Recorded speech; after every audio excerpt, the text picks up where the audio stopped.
بسم الله الرحمن الرحيم. الحمد لله والصلاة والسلام على سيدنا محمد وعلى آله وأصحابه أجمعين.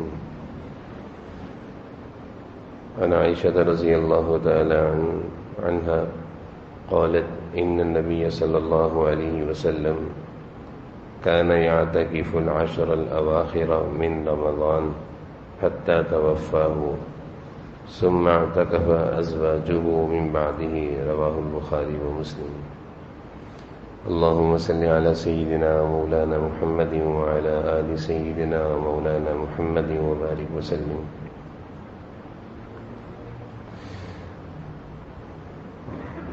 میرے قابل احترام بزرگوں اور عزیز بھائیوں، مولانا روم رحمۃ اللہ علیہ مثنوی شریف میں ایک واقعہ نقل کرتے ہیں اور اس واقعے سے اہل ایمان، اہل اسلام کو یہ سمجھانا چاہتے ہیں کہ مسجدوں سے ہمارا کیسا تعلق ہونا چاہیے. اور وہ اپنی مثنوی شریف میں واقعہ بیان کرتے ہیں کہ ایک شخص گزشتہ زمانے میں بازار سے خریداری کرنے کے بعد سامان اٹھوانے کے لیے کسی مزدور کو تلاش کر رہا تھا. پہلا زمانہ تھا، گاڑیوں کا انتظام نہیں ہوتا ہوگا، تو مزدور ہوا کرتے تھے، وہ سامان اٹھانے کے لیے مزدوری طے کیا کرتے تھے اور مزدور وہ سامان مخصوص جگہ اس کے گھر تک پہنچا کر مزدوری وصول کیا کرتے تھے. تو معلوم رحمۃ اللہ علیہ فرماتے ہیں کہ اسی طرح ایک شخص نے بازار سے خریداری کری اور پھر اس نے ایک مزدور کو بلایا کہ بھائی یہ میرا سامان فلاں جگہ پہنچانا ہے. مزدور کہنے لگا ٹھیک ہے میں تیار ہوں پہنچانے پر، لیکن میری ایک دو شرطیں ہیں. شرط یہ ہے کہ میں آپ کا سامان اٹھا کر یہاں سے لے چلوں گا، راستے میں جب کہیں اذان کی آواز آئی، نماز کا وقت ہوا، تو میں سامان آپ کا وہیں رکھ دوں گا مسجد کے باہر اور نماز ادا کرنے کے لیے مسجد جاؤں گا اور اس کے بعد آگے کا سفر طے کروں گا نماز کے بعد. تو اس شخص نے کہا کہ ٹھیک ہے آپ کی یہ شرط مجھے منظور ہے، میں اتنی دیر آپ کا انتظار کر لوں گا، آپ نماز پڑھ لیجئے گا. اب یہ بظاہر ایک مزدور پیشہ انسان ہے، لیکن اس کے دل میں نماز کی عظمت، مسجد سے تعلق کیسا تھا کہ طے کر رہا ہے کہ میرا کام اگر مجھ سے مزدوری لینی ہے تو بھائی نماز کے اوقات میں مسجد میں رہوں گا. اب یہ اس کا سامان لے کر چلا اور راستے میں اذان کی آواز آئی. اس مزدور نے اپنے جس کا سامان لے کر چل رہا تھا اس کو وعدہ یاد دلایا کہ بھئی ہمارا آپ کا یہ وعدہ ہوا تھا کہ نماز کا وقت ہوگا اور ہم وہیں رک جائیں گے. تو اذان ہو گئی ہے، تو اس نے کہا ٹھیک ہے، جو سامان کا مالک تھا آپ سامان رکھیں، نماز پڑھیں. تو یہ مزدور نماز پڑھنے کے لیے اندر گیا اور نماز ختم ہو گئی، سارے لوگ نماز پڑھ کے نکلتے رہے، یہ مسجد میں بیٹھا رہا.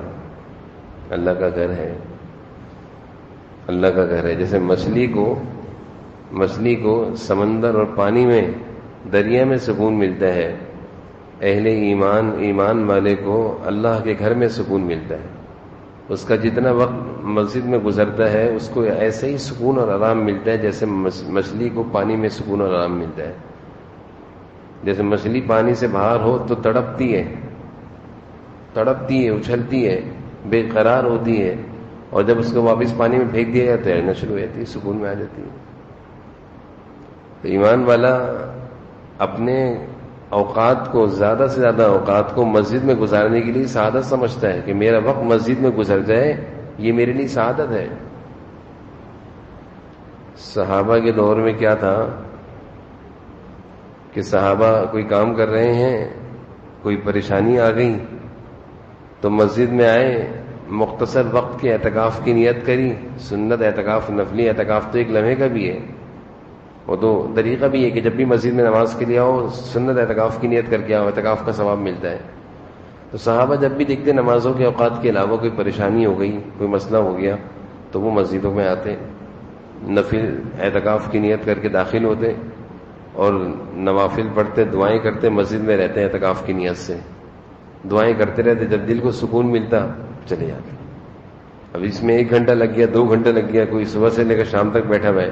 جیسے کہ ایک صحابہ کے بارے میں آتے ہیں، ایک صحابی حضرت ابو امامہ ظہر کے بعد مسجد میں بیٹھے ہوئے عصر تک.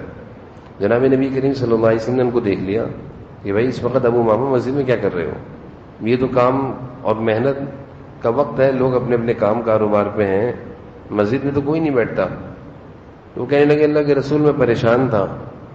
کیا پریشانی ہے؟ لوگوں کا مجھ پر قرضہ ہے، میں نے لوگوں کے پیسے دینے ہیں، تو میں مسجد میں آ کے بیٹھ گیا ہوں، اللہ تعالیٰ سے دعا کر رہا ہوں، اعتکاف کی نیت سے مسجد میں بیٹھا ہوں. تو صحابہ کو یقین تھا کہ ہمارے مسئلوں کا حل مسجد میں ہے. وہ آتے تھے اعتکاف کی نیت سے بیٹھ جاتے تھے، مسئلے حل ہو جاتے تھے، چلے جاتے تھے. تو یہ ان کا بیٹھنا ایسا ہوا کہ حضور صلی اللہ علیہ وسلم نے ان کو پھر ایک عمل دیا کہ یہ دعا پکڑو، دعا سکھاتا ہوں، اس دعا کی برکت سے تمہارا سارا قرضہ بھی اتر جائے گا، تمہارے غم بھی دور ہو جائیں گے، اور تم پر جو لوگوں کا بوجھ اور زور ہے وہ بھی ہٹ جائے گا. اور پھر حضور صلی اللہ علیہ وسلم نے ان کو دعا سکھائی. حدیث کی کتابوں میں دعائیں ابو امامہ کے نام سے ملتی ہے. وہ دعا انہوں نے پڑھی تو وہ کہتے ہیں میرا قرضہ بھی اتر گیا. اللہم انی اعوذ بک من الہم والحزن واعوذ بک من العجز والکسل واعوذ بک من الجبن والبخل واعوذ بک من غلبۃ الدین وقہر الرجال. دعائیں. تو کیا تھا، مسجد میں آئے، مسئلہ حل ہو گیا. تو یہ جو مزدور تھا یہ مسجد میں دیر تک بیٹھا رہا. باہر سے سامان کا جو مالک تھا اس نے آوازیں لگانا شروع کری، بھائی تو باہر کیوں نہیں آ رہا؟ سب باہر نکل رہے ہیں، تو کیوں نہیں نکل رہا باہر؟ تجھے کس نے مسجد میں کیوں دیر کر رہا ہے؟ تو اس نے اندر سے جواب دیا مزدور نے کہ مجھے آنے نہیں دیا جا رہا، مجھے مسجد سے باہر آنے نہیں دیا جا رہا. اب یہ بہت پریشان کہ بھائی سب تو نکل رہے ہیں، کوئی کسی کو نہیں روک رہا، تجھے کس نے روک لیا؟ تو کیوں نہیں باہر نکل رہا؟ تو اس نے اندر سے جواب دیا کہ مجھے اس نے روکا ہے جو تجھے اندر آنے نہیں دے رہا، جو تجھے اندر آنے کی توفیق نہیں دے رہا وہ مجھے باہر آنے نہیں دے رہا. تو اس کے دل پہ چوٹ لگی کہ دیکھو میں بھی مسلمان ہوں، وہ بھی مسلمان ہے، وہ خوش نصیب مسلمان ہے، اللہ نے اس کو نماز کے وقت اندر آ جانے کی توفیق دی اور نماز پڑھ رہا ہے، اللہ کو یاد کر رہا ہے، اور میں بد نصیب ہوں کہ نماز کا وقت ہے اور میں اپنے سامان کی چوکیداری کر رہا ہوں، مسجد جانے کی مجھے سعادت نہیں ملی.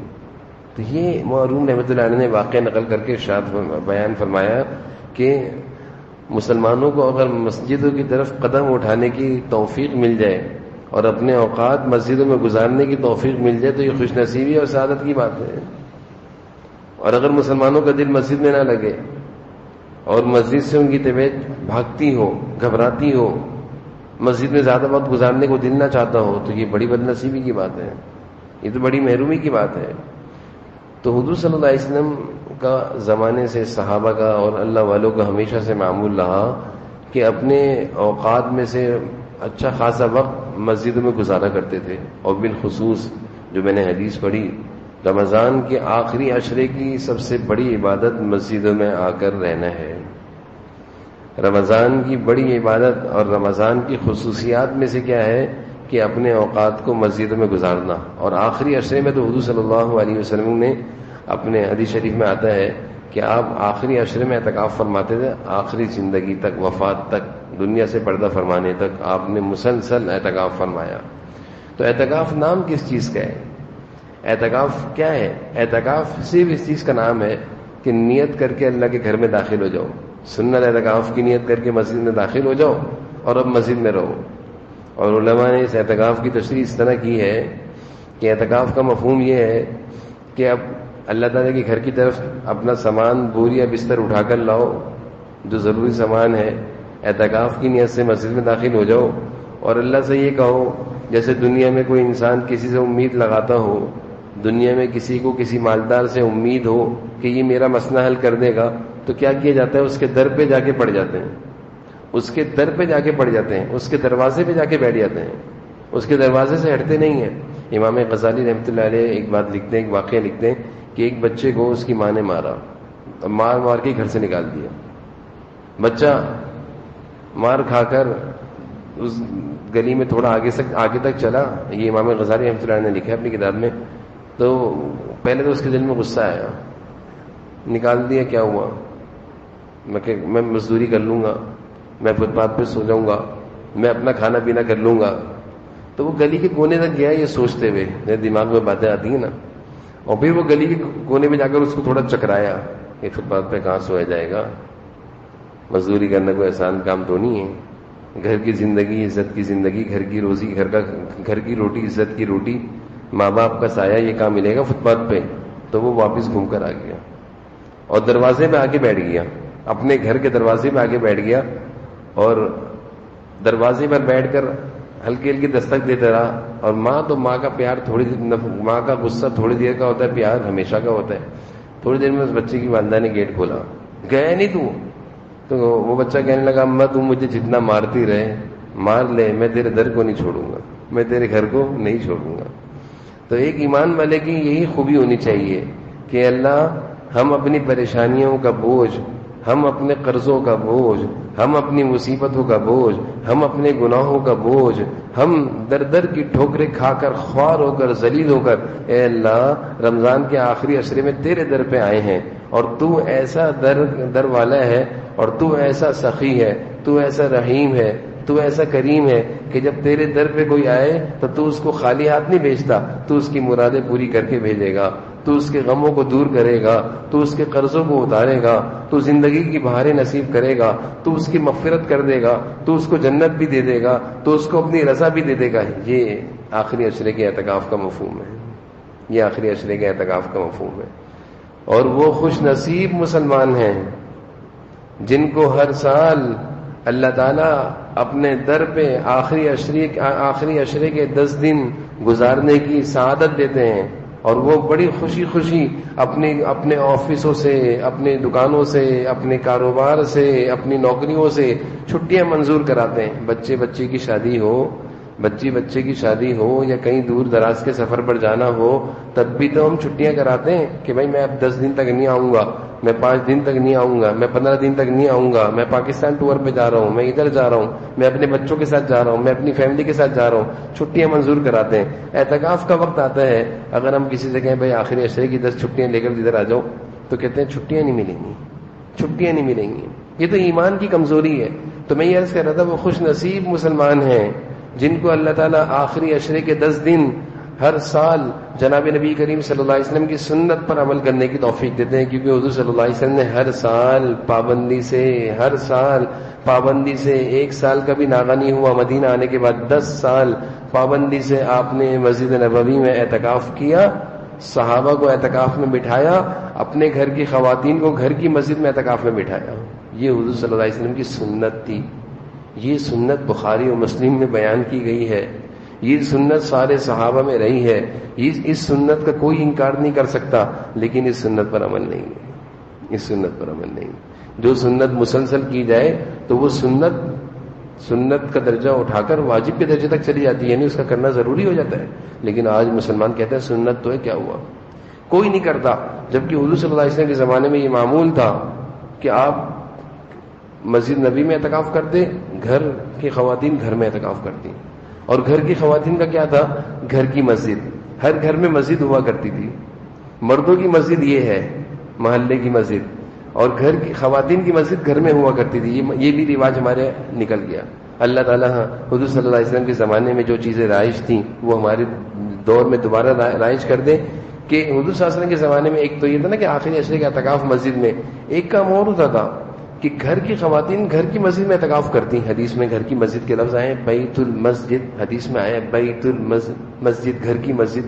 اب سوال ہوتا ہے بھائی گھر کی مسجد کیا ہے؟ گھر کی مسجد یہ ہوتی تھی کہ گھر کی خواتین نے گھروں میں ایک مخصوص جگہ چھوٹی سی نماز پڑھنے کے لیے بنائی ہوئی تھی، وہاں پہ ایک ڈیسک رکھی ہوئی تھی جس پہ قرآن اور چھوٹی چھوٹی کتابیں دعاؤں کی رکھی ہوئی تھی، اور تسبیحات رکھی ہوئی تھی، اور دوپٹہ رکھا ہوا تھا، اور جانواز رکھا ہوا تھا۔ بس جب وقت ہوتا گھر کی خواتین اس جگہ پر آتی، آج تو یہ ہے نا گھر کی خواتین نماز پڑھتی نہیں ہیں، اور اگر پڑھنی ہو تو کبھی کچن میں مصلی بچھا دیں گی، کبھی ڈرائنگ روم میں، کبھی ٹی وی لاؤنج میں، کبھی ٹی وی کے سامنے، کبھی باتھ روم کے سامنے مصلی بچھا کے نماز پڑھ رہی ہوں گی. یہ ہمارے نمازوں کا حال ہے گھر کی خواتین کا. مردوں کی ذمہ داری ہے، مردوں کی ذمہ داری ہے کہ وہ اپنے گھروں میں گھر کی مسجد بنائیں. تو حضور صلی اللہ علیہ وسلم کے زمانے میں یہ گھر کی مسجد ہوا کرتی تھی. اب کیا ہوتا تھا، گھر کی خواتین اس گھر کی مسجد والی جگہ پر اعتکاف کی نیت سے چلی جاتی تھی، 10 دن وہیں بیٹھی رہتی، 10 دن وہیں بیٹھی رہتی. اچھا اس میں کیا ہے، اپنی ضرورت کے لیے جانا، واپس وہیں آ کے بیٹھ جانا، وہیں نماز پڑھنا، وہیں سونا، وہیں تلاوت کرنا، وہیں بیٹھ کے گھر کے کام کر لینا، وہیں بیٹھ کر گھر کے کام کروا لینا، وہیں سے بیٹھ کے کہنا یہ کر دو وہ کر دو، اور وہیں سارے ملاقات کے لیے آ جائیں، وہیں بیٹھ کے سب کھانا کھا لیں، وہیں بیٹھ کے افطار کر لیں. گھر کی مسجد بھی آباد ہو گئی اور گھر والوں کو اعتکاف کی توفیق بھی ہو گئی. لیکن آج افسوس ہے، مرد پھر کچھ اعتکاف میں آتے ہیں مسجدوں میں الحمدللہ، لیکن خواتین گھروں میں اعتکاف نہیں کر رہی. جبکہ حضور صلی اللہ علیہ وسلم کا یہ معمول تھا کہ جب آخری عشرہ شروع ہوتا تو حدیث شریف میں آتا ہے کہ آپ صلی اللہ علیہ وسلم اپنے گھر والوں کو عبادت میں لگایا کرتے تھے، اٹھایا کرتے تھے، عبادت کرو، سونے نہیں دیتے تھے. اپنے گھر کی خواتین کو آپ صلی اللہ علیہ وسلم عبادت کے لیے اٹھایا کرتے تھے. حضرت عائشہ رضی اللہ عنہا فرماتی ہیں کہ آپ صلی اللہ علیہ وسلم اپنے ازواج مطہرات اور دوسرے متعلقین کو جگایا کرتے تھے عبادت کو. آخری عشرہ ہے، آخری عشرہ رمضان کا سب سے قیمتی عشرہ ہے، یہ بات بھی بڑی اہم ہے. آخری عشرہ رمضان کا پہلا عشرہ بھی قیمتی ہے، دوسرا بھی قیمتی ہے، تیسرا سب سے زیادہ قیمتی ہے. ہمارے ماحول میں ہی دیکھا گیا کہ رمضان کے پہلے عشرے میں تو پھر عبادت اور نماز میں لوگ نظر آتے ہیں، دوسرے عشرے میں پھر کم ہو جاتے ہیں جب بازار کھلنا شروع ہوتے ہیں، اور تیسرے عشرے میں تو بالکل ہی نمازی ختم ہو جاتے ہیں، ایسا لگتا ہے رمضان ہی ختم ہوگی، نعوذ باللہ. سب سے قیمتی عشرہ رمضان کا آخری عشرہ ہے. سب سے زیادہ مجاہدہ، سب سے زیادہ محنت عبادت میں، سب سے زیادہ حضور صلی اللہ علیہ وسلم نے اپنے آپ کو تھکایا ہے رمضان کے آخری عشرے میں. حضرت عائشہ فرماتی ہیں کہ رمضان کا جب آخری عشرہ ہوتا تو حضور صلی اللہ علیہ وسلم اپنی تہبند کو کس لیتے تھے. بخاری شریف کی روایت ہے، اپنی تہبند کو کس لیتے تھے. اس کا مفہوم حدیث شریف میں یہ لیا ہے کہ اپنے آپ کو عبادت کے لیے کمر بستہ کر لیتے. جیسے کوئی آدمی اہم کام کرتا ہے تو کہتے ہیں بھائی ٹائٹ ہو جاؤ، صحیح ہو جاؤ، تو اپنے آپ کو وہ مضبوط کرتا ہے کہ میں بالکل تیار ہو گیا ہوں. تو حضور صلی اللہ علیہ وسلم آخری عشرے کے شروع ہونے پر اپنے آپ کو عبادت کے لیے کمر کس لیا کرتے تھے، اور گھر والوں سے دور ہو جایا کرتے تھے، گھر والوں سے دور ہو جایا کرتے تھے. 10 دن گھر والوں کے قریب نہیں جاتے تھے، گھر والوں سے دور ہو گئے، گھر کی خواتین کو بھی عبادت میں لگائے. اور پوری رات آخری عشرے کی ہر رات میں جناب نبی کریم صلی اللہ علیہ وسلم جاگ کر عبادت کیا کرتے تھے، جاگ کر قیام اللیل کیا کرتے تھے، جاگ کر قیام اللیل کیا کرتے تھے پوری رات. آخری عشرے کی رات تو حضور صلی اللہ علیہ وسلم نے، پہلے عشرے دوسرے عشرے میں تو پھر کچھ آپ نے آرام کیا، لیکن آخری عشرے میں تو آپ رات کو آرام کرتے نہیں تھے، پوری رات جاگتے تھے. حدیث شریف میں آتا ہے، حدیث ہے جناب نبی کریم صلی اللہ علیہ وسلم کا ارشاد ہے کہ روزے دار کے لیے سفارش کرے گا کہ اے اللہ دن بھر میں نے اس کو کھانے سے روکا، اللہ تعالیٰ اس کی سفارش قبول کریں گے. اور حدیث شریف میں آتا ہے رات الصیام والقیام، اور رات کی جو ہماری تلاوت ہے اور قرآن اللہ تعالیٰ سے سفارش کرے گا کہ اللہ رات کو میں نے اس کو سونے سے روکا. قرآن سفارش کرے گا اللہ میں نے رات کو سونے سے روکا. کیا کیا؟ یہ پوری رات کھڑے ہو کر قرآن پڑھتا رہتا تھا، یہ پوری رات قرآن پڑھتا رہا. دونوں کی سفارش ہوگی روزے دار کے حق میں، اللہ تعالیٰ مغفرت کر دیں گے. روزے دار الحمدللہ ہم دن بھر کا تو روزہ رکھتے ہیں، آخری عشرے میں راتوں کو جاگیں گے تو قرآن بھی ہماری سفارش کرے گا، قرآن بھی ہماری سفارش کرے گا. تو بھائی آخری عشرے کی جو اہم عبادت ہے، عظیم عبادت ہے، وہ آخری عشرے کا اعتکاف ہے. آخری عشرے کا اعتکاف کوئی مشکل عمل نہیں ہے، آسان ہے. ضروری ہے کہ ہر گھر کا ایک فرد مردوں میں سے اعتکاف کرے مسجد میں. ضروری ہے ہر گھر کی ایک خاتون اپنے گھر میں اعتکاف کرے، تاکہ حضور صلی اللہ علیہ وسلم کی جو سنت مٹ رہی ہے، حدیث شریف میں آتا ہے جو سنت چھٹ رہی ہو اس سنت کو کوئی زندہ کرے عمل کر کے تو اس پر 70 شہیدوں کا ثواب ملتا ہے. 70 شہیدوں کا ثواب. ایک سنت حضور صلی اللہ علیہ وسلم کا ایک عمل ہمارے درمیان سے ختم ہو رہا ہے، اور اب کوئی اس عمل کو زندہ کرتا ہے کہ بھائی اس عمل کو زندہ کرو، عمل پر آ جاؤ، تو یہ 70 شہیدوں کا ثواب ہے. اگر ہم اپنے گھر میں ہونا تو یہ چاہیے مسلمانوں کی ہر گھر کا فرد مسجد میں آئے، ہر گھر میں سے، یعنی ہر مسجد میں محلے کے ہر گھر کا ایک ایک فرد اعتکاف میں بیٹھے، کتنا اچھا ماحول بن جائے گا، مسئلے حل ہو جائیں گے، پریشانیاں ختم ہو جائیں گی، کاروبار چل پڑیں گے، ملک کے حالات اچھے ہو جائیں گے، بیماریاں نکل جائیں گی گھروں سے۔ اللہ تعالیٰ کہیں گے یہ کتنی بڑی قربانیاں دے رہے ہیں کہ سارے محلے کا ہر محلے کا فرد اپنے اپنے محلے کی مسجد میں بیٹھا ہوا ہے، اور ہر گھر کی ایک عورت اپنے گھر کی مسجد میں بیٹھی ہوئی، اللہ کی رحمتیں آ جائیں گی، اللہ کی رحمتیں اتر جائیں گی۔ آج ہم پریشان ہیں، اپنے مسائل کا حل چاہتے ہیں کہ مسئلے حل ہو جائیں، کیسے حل ہوں گے بھائی مسئلے؟ ہم نے مسئلے حل ہونے کا راستہ ابھی تک طے نہیں کیا کہ کون سا راستہ ہے مسئلے حل ہونے کا۔ ابھی تک تو ہم در در کی ٹھوکریں کھا رہے ہیں کہ یہ حکومت آئے گی مسئلہ حل ہو جائے گا، یہ حکومت جائے گی مسئلہ حل ہو جائے گا، یہ حکومت رہے گی مسئلہ حل ہو جائے گا، یہ بنے گا وہ بنے گا۔ ابھی تک تو ہم یہی فیصلہ نہیں کرتے کہ مسئلے حل کہاں سے ہوں گے۔ مسئلے حل حکومتوں سے نہیں ہوتے، مسئلے حل تو اللہ سے ہوتے ہیں، مسئلے حل تو اللہ کریں گے۔ اللہ تعالیٰ کب مہربانی کریں گے؟ جب ہم اللہ کی طرف متوجہ ہوں گے، اللہ آپ کے در پہ آ گئے ہیں، آپ کے در پہ آ گئے ہیں، ہمارے ساتھ مہربانی کا معاملہ فرما۔ حدیث شریف میں آتا ہے کہ جس نے رمضان کے آخری عشرے میں اعتکاف کیا، رمضان کے آخری عشرے میں اعتکاف کیا، حضور صلی اللہ علیہ وسلم فرماتے ہیں کہ اس کو ثواب کی نیت سے اگر اس نے رمضان کا اعتکاف کیا، اس کو 2 حج اور 2 عمرے کا ثواب ملتا ہے، 2 حج اور 2 عمرے کا ثواب، یعنی رمضان کے آخری 10 دن کے اعتکاف پر 2 حج اور 2 عمرے کا ثواب۔ ایک حدیث میں آتا ہے حضور صلی اللہ علیہ وسلم نے ارشاد فرمایا کہ جس نے دین اور عبادت اور ثواب کا یقین رکھتے ہوئے رمضان کے آخری عشرے کا اعتکاف کیا، اس کے سارے گناہ معاف ہو جائیں گے، اس کے سارے گناہ معاف ہو جائیں گے۔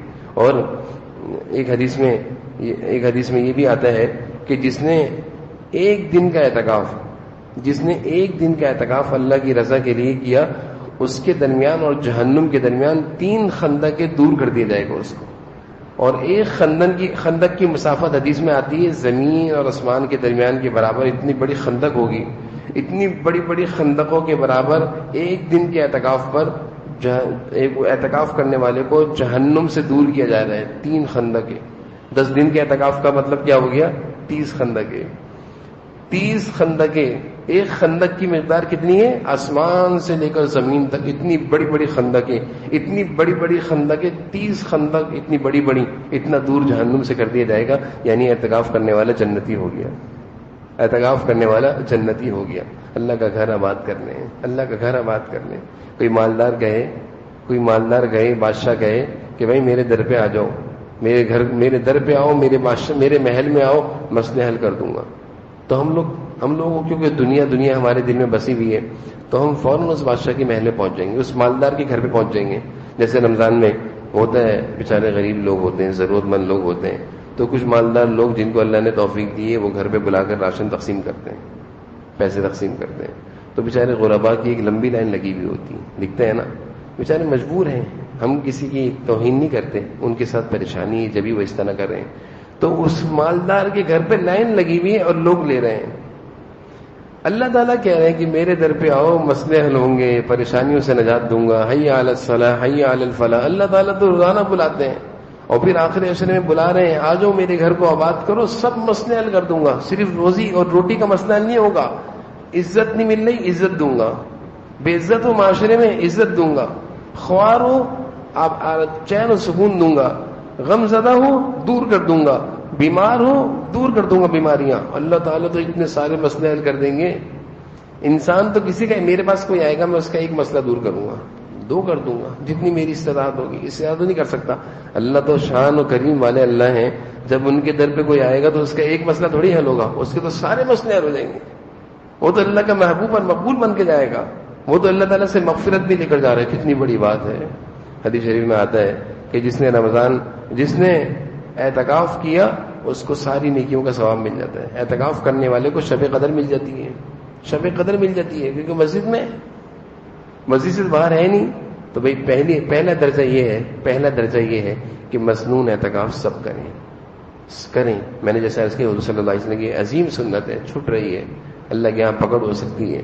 پہلا درجہ یہ ہے کہ ہر فرد اپنے گھر کا ایک فرد تیار، ہر شخص اپنے گھر کا ایک فرد تیار کرے کہ میرے گھر میں سے کون بیٹھے گا۔ لیکن اس میں اس بات کا خیال رہے کہ ایسا نہ ہو گھر باہر کو چھوڑ کر بیٹھے، پہلے اپنی ذمہ داریوں کو وہ کریں کہ بھائی اپنے بھائی کو کہا کہ بھائی اللہ کا حکم ہے، حضور صلی اللہ علیہ وسلم کی سنت ہے، اس کو پورا کرنا ہے، میں اعتکاف میں بیٹھتا ہوں، تم گھر دیکھ لو، تم گھر دیکھ لو. تو پہلا جو سنت پر عمل کرنے کا عظیم طریقہ ہے کہ ہر گھر کا ایک فرد اعتکاف میں مسجد میں بیٹھے اور ہر گھر کی ایک خاتون گھر کی مسجد میں اعتکاف میں بیٹھے. اور میں نے گھر کی مسجد کا طریقہ بھی بتا دیا. کوئی مشکل نہیں ہے گھر کی مسجد میں اعتکاف کرنا. خاتون اعتکاف کی نیت سے اس جگہ چلے جائیں جو نماز کے لیے مخصوص ہے، وہیں بستر لگا دیں، وہیں کھانا کھائیں، وہیں سوئیں، وہیں نماز پڑھیں، وہیں عبادت کریں. بیت الخلاء کی ضرورت ہو بیت الخلاء چلے جائیں. کام کاج کرنا ہے وہیں بیٹھ کے کام کر لیں. سبزیاں بھی کاٹ سکتی ہیں وہاں بیٹھ کے، بس کچن میں نہ جائیں بلا ضرورت ہے واش روم میں جائیں واپس آ جائیں. بھئی یہ خواتین کا اعتکاف ہو گیا. اعتکاف کی نیت سے وہاں بیٹھے 10 دن کے لیے، وہیں نماز پڑھیں اور وہیں ان سے ملاقات کے لیے سب آ جائیں. اور لوگ اور بھی آ سکتے ہیں وہاں پہ، ان کا بیٹا بھی وہاں ان سے ملنے کے لیے آ سکتا ہے. کوئی غیر محرم نہ آئے جس سے پردہ ہو، ان کی بیٹیاں آئیں، ان کے محلے کی خواتین آئیں ان سے ملنے کے لیے، دعا کرانے کے لیے آئیں، سب اس جگہ پر آئیں. خواتین کا اعتکاف ہو گیا. تو ہر گھر کی ایک خاتون اعتکاف میں بیٹھ جائیں اور ہر گھر کا ایک مرد اعتکاف میں بیٹھ جائیں. تو عظیم طریقہ ہے، اللہ کی رحمتیں برس جائیں گی. اور اگر یہ نہیں ہوتا، مشکل ہے، تو پھر 2-3 طریقے اور ہیں. ایک حدیث میں آئے ہیں، حضرت شیخ الحدیث معاذ زکریا صاحب رحمۃ اللہ علیہ نے یہ حدیث نقل کی ہے، جو شخص 5 وقت کی نماز جماعت ہونے والی مسجد میں، یعنی جس مسجد میں نماز ہوتی ہو، وہاں مغرب سے لے کر عشاء تک اعتکاف کرے، یعنی مغرب سے لے کر عشاء تک اعتکاف کرے، جس میں تلاوت کرے، نفل پڑھے اور کسی سے دنیاوی بات نہ کرے، تو اللہ تعالیٰ اس کے لیے جنت میں ایک محل بنا دیتے ہیں. یہ دوسری صورت ہے، یہ دوسری صورت ہے، لیکن یہ آسان صورت ہے، اس پر وہ ثواب نہیں ہے 10 دن والا ثواب ملے گا. یہ دوسری صورت ہے. اس سے عظیم تیسری صورت اور ہے. وہ کیا ہے کہ رمضان کے دنوں میں اگر کام کاروبار کی مصروفیت ہے تو رمضان کی راتوں کو مسجد میں اعتکاف کی نیت سے گزاریں. اور اس کا طریقہ یہ ہے کہ کھانا وانا کھا کر 11 بجے مسجد آ جائیں اور سحری تک مسجد میں عبادت کریں، نمازیں پڑھیں، جو حضور صلی اللہ علیہ وسلم کیا کرتے تھے وہ کرتے رہیں.